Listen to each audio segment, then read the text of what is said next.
Good morning, madam. My name is Pugalinjan Nagi Shamugam. My meeting number is 231061530.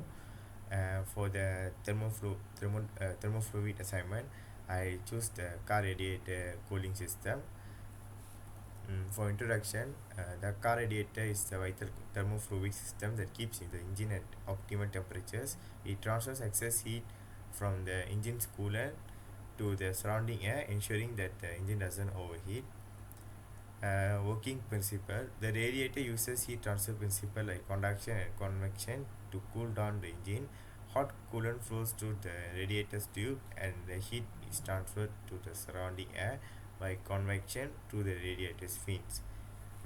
To explain more about the working principle, I want to show the MATLAB simulation I have done for this system. This is the simple radiator system model where the fluid the coolant's flow will start from the water pump through the downside of the radiator, and it will enter to the engine, and the coolant will absorb all the heat from the engine blocks, pistons, head and everything, and it flow through the bypass hose and enter back to the radiator. At the end of this process, at the beginning of this process, the coolant from the uh, radiator is cool in the downside, means the cold coolant will be moved from the downside of the radiator, and the hot coolant from the engine will enter in upside of the radiator. uh, and how the heat is transferred from the radiator to the surrounding is when the hot coolant enter in this upside of the radiator, that coolant will flow through all these tiny fins, and these tiny fins will allow the heat transfer from the coolant to the surrounding. Additionally, most of the car will have the radiator fan where it will increase uh, the heat flow from the coolant to the surrounding. That's why sometimes we can see if the radiator fan is not working or already weak, we can see our car temperature is rising a bit uh, compared to normal temperature. And also we can see most of the time the upper side of the radiator will be easily broken, easily rust. This is because the downside of the coolant carry cold coolant, so there won't be any problem most of the time, but the upper side of the coolant will be very very hot, and and the hose that we use for carry this coolant is sometimes rubber, and when the rubber is exposed to too much heat to a certain time, the rubber will start to melt or start to broken, where the leakage will started, and that is where the car temperature will rise. For heat transfer calculation, I use this formula where Q equals to mCp T theta. Q is the heat transferred, M is the mass flow rate of coolant, Cp is the specific heat of the coolant, and T theta is the temperature difference. Uh, the heat transferred is the total how much efficient that the radiator system um, transfer the heat from the engine to the surrounding. Mass flow rate is the amount of the coolant that enter the engine. A specific heat of coolant means um, the quality of the coolant, that how much heat that the coolant can absorb. The temperature difference is like when we before we start the car, the temperature will be very low, and after we start the car, the engine run about 5 minutes, the temperature will be high, so that will be the temperature difference. And when the mass flow rate increases, more coolant can carry more heat, means more coolant enter the engine and more heat will be carried out. Specific heat increases means a very good quality coolant that can absorb more heat per kilogram.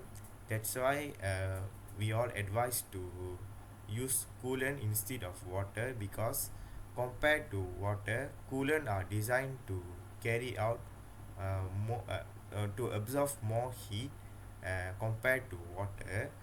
And additionally, coolant is designed to contact with metal, rubber, and won't cause any problem. But water water is contain oxygen, where um, it it will create rust of parts when contact with the metal parts for a long time.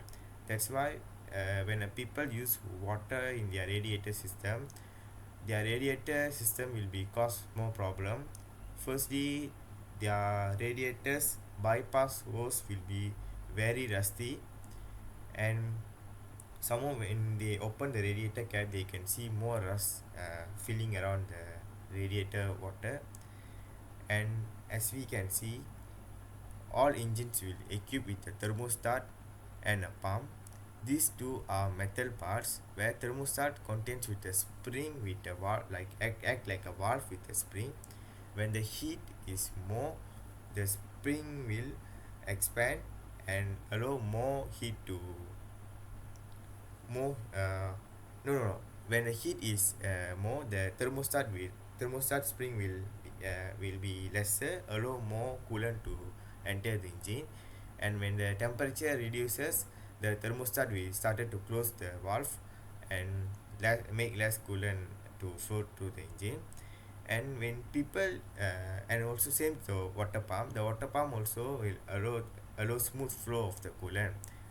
This both is metal, and when people use water for the longer time, the water pump and the thermostat will be so rusty and started to malfunctioning and reduce the efficiency of the heat transfer, which makes the car radiator system become more heat. For the question, if the mass flow rate of the coolant is 2 kg per second, the specific E capacity of the coolant is 4.2 kg joule per kg degree, and the temperature difference is 10 degree. How much heat Q is transferred per second? When we use this formula, we can find out that 84 kilojoule per second, or 84 kilowatt. Uh, as the temperature difference increases, a larger difference derives more heat transfer. Means if the temperature difference is more, means more heat must have to carry out to from the engine to the surrounding to prevent overheat or engine failure. That's why if the temperature difference increases, a larger difference derives more heat transfer. This is the MATLAB simulation. I have explained that about the rusting parts of the thermostat and pump. The flow will be, the pump will pump the coolant to a hose, enter the engine, and the coolant will came out from the engine, absorb all heat, flow through the bypass hose and enter the radiator. And this system will repeated. And from the simulation, I got the graph of the simulation, where the graph present the density, pressure, and the temperature of the coolant, means properties of the fluid. As we can see, I have marked the x, z, y values, where the y is the temperature, z is the density, x is the pressure. Here we can see the temperature is less, means 273.16 Kelvin. The pressure is also less, 0.01 megapascal. But as we can see, the density is high. As we compare here, the temperature increases and the pressure remains same, but the coolant density decreases. Okay, this happen because when the particle of the coolant exposed to more heat, it tends to expand that reduces its mass per unit volume, which cause the density of the fluid decreases. And here we can see the temperature same, which is high temperature 373.16 Kelvin, but the differences are in pressure and density. Here we can see 0.01 pressure, 958.8 density of the fluid, while here same temperature but the pressure increased to 50 megapascal, and the fluid density also increases into 980.3. This happens because when more pressure normally causes to more particle to uh, sit side by side, which causes the density of the fluid become higher.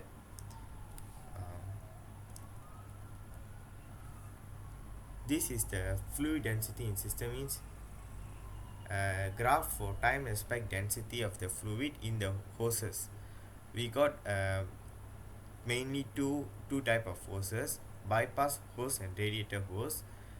This radiator hose will carry cold coolant from the radiator to the engine, where the bypass hose will be carry out hot coolant from the engine to the radiator. That's why we can see the graph of the radiator. It started to drop down like this. So we seeing this, we can conclude that at this part of the graph, the car engine started and the temperature rises, while here the bypass hose density is far more lesser than the radiator coolant. This is because the temperature of the bypass hose will be very high compared to the radiator hose coolant. For piston temperature is normal only, as we know. As the time increases, the temperature will be increases. And mass flow in engine cooling system, this is where for the both radiator and bypass hose, we can see the graph is same as the times increases, but the only differences is the mass flow. For the radiator system, for the radiator hose, we can see it start from the zero. This is because here is the low temperature, and the thermostat won't will be allow more coolant to enter the engine, so the mass flow will be less. In the other side, in the in the bypass hose, the coolant will be very hot, and coolant will be forces to came out from the engine and enter the radiator very fast. That's why the mass flow is very high. And it seems like simple, but here we have to notice that if this graph is not same like this, or changes, if the mass flow rate of radiator or the bypass hose coolant is changed, we can conclude that our radiator system got any leakage or problem in pressure, because the radiator and the bypass hose pressure in the coolant must be same. If not, they will issue in the efficiency of the cooling of the engine. That's all from me, madam. Thank you.